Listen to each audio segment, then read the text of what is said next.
We are at KU in the Leap 2 engineering building, and we're actually in the chemical engineering senior laboratory that has a high bay area that allows for pilot scale columns to be installed and experimented with. We're lucky enough as Icorium to also have our pilot scale extractive distillation column here. We use a solvent, specifically an ionic liquid, to help facilitate the separation of this refrigerant mixture. So oftentimes, and what we're starting to experiment with, is a 2-component refrigerant mixture, R410A. It's what's used in your home air conditioning unit most likely.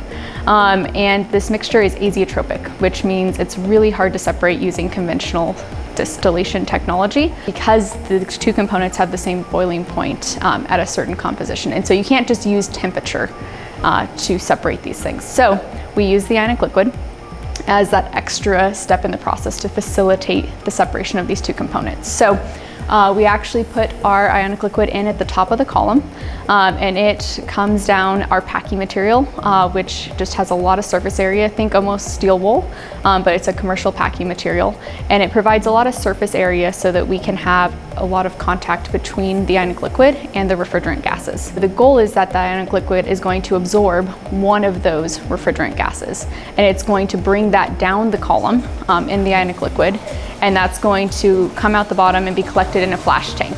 And so the flash tank then is able to use vacuum and heat to pull the gas back out of the ionic liquid, and the ionic liquid can be recirculated to the top of the column and reused again in the process. For the gas that is not actually absorbed into the ionic liquid, we're able to have that come off as a pure product stream off the top as a gas.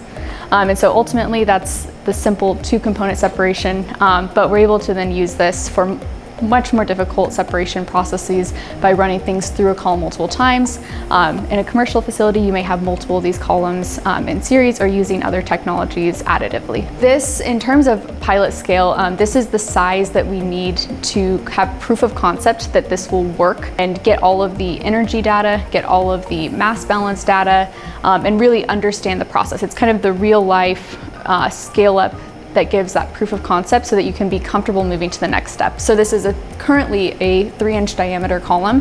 However, you could see easily going to a 50 to 100 times size column as you go up to a commercial scale.